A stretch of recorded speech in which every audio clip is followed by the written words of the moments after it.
friends, this is Muhammad Aman, second pro of BMS student studying here in Kerala. So friend, it's my first video, so please like it, share it and comments.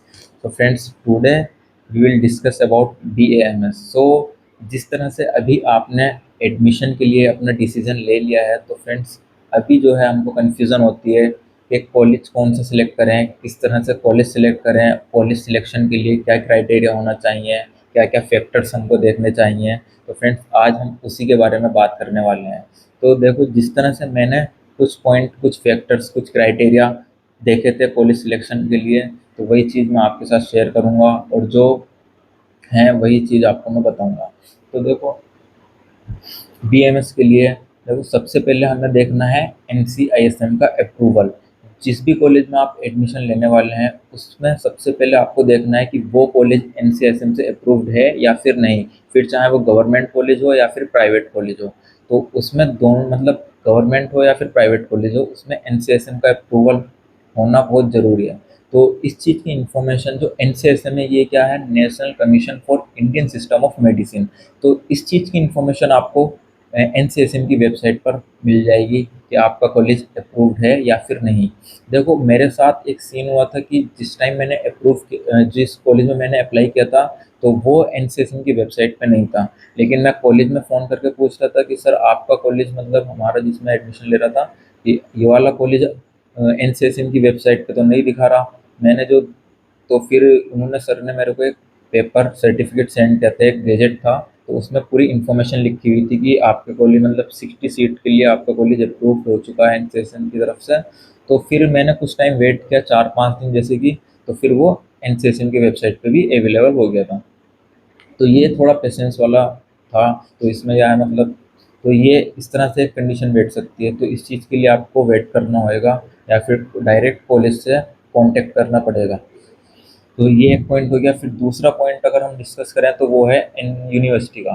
तो university का affiliation, आपका college किस university से affiliated है, और आपका, मतलब, इतना बड़ा इम्पोर्टेंट नहीं है, बट ये है कि एक स्टूडेंट होने के नाते, एक बीएमएस स्टूडेंट या फिर किसी भी कॉलेज का स्टूडेंट होने के नाते हमको ये इन्फॉर्मेशन होनी चाहिए कि हमें हमें जो 5.5 साल के बाद डिग्री मिलेगी, वो किस चीज़ की, मतलब किस यूनिवर्सिटी से मिलने वाली है। तो ये इन्फॉर्मेशन भी आपको पता होनी चाहिए। और जो एग्ज़ाम पैटर्न है, कौन से एग्ज़ाम, कौन से प्रोफ का एग्ज़ाम कब होएगा, और जो भी एग्ज़ाम पैटर्न रहता है, वो सारा यूनिवर्सिटी हैंडल करती है। इसमें एनसीएसएम का इतना ज़्यादा रोल नहीं होता।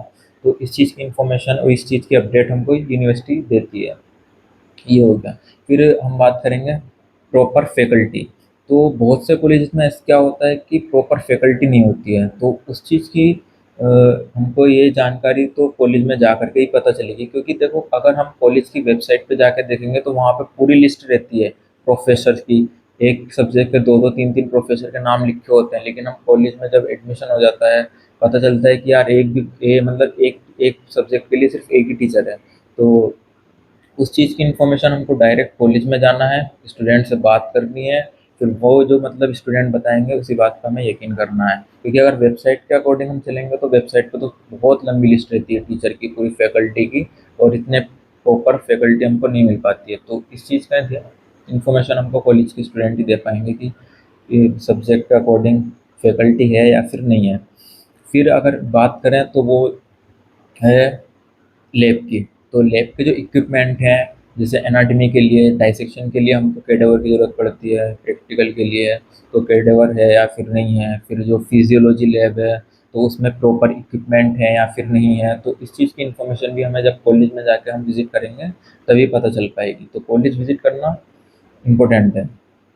फिर हम बात करते हैं फार्मेसी यूनिट। फार्मेसी यूनिट में, मतलब जहाँ पे दवाइयाँ बनती है, तो आपके कॉलेज में, जिस भी कॉलेज में आप अप्लाई करने वाले हैं, तो उसमें प्रॉपर फार्मेसी यूनिट है या फिर नहीं है, इसकी इन्फॉर्मेशन भी आप कॉलेज विजिट करके या फिर फ़ोन पर कॉलेज को डायरेक्ट कॉल करके पता ले सकते हैं कि आपके कॉलेज में फार्मेसी यूनिट है या फिर नहीं है। हर्बल गार्डन भी एक इम्पोर्टेंट पॉइंट है। जैसे द्रव्य गुण है, सेकंड प्रोफ का एक सब्जेक्ट है द्रव्य गुण, फार्माकोलॉजी। तो इसमें जो इन्फॉर्मेशन है, मतलब वो सारी ड्रग से रिलेटेड है, पेड़-पौधों से रिलेटेड है। तो वो जो है, मतलब हर्बल गार्डन में जैसे टीचर होते हैं, तो वो हमको लेके जाते हैं, वहाँ पे दिखाते हैं कि ये कौन-सा पेड़ है, ये किस ड्रग का है, क्या दवाइयाँ इससे बनती हैं, इसका क्या यूज़ है। तो वो सारी चीज़ें हम जब फिजिकली देखते हैं तो वो ज़्यादा अच्छा लगता है। अगर हम बुक में वो चीज़ पढ़ रहे हैं और जब सामने जाके देख रहे हैं तो वो ज़्यादा समझ में आता है सामने से। तो ये चीज़ भी हमको देखनी चाहिए। फिर एक लास्ट में जो सबसे इम्पोर्टेंट एंड सबसे मोस्ट इम्पोर्टेंट पॉइंट है वो है पेशेंट फ्लो।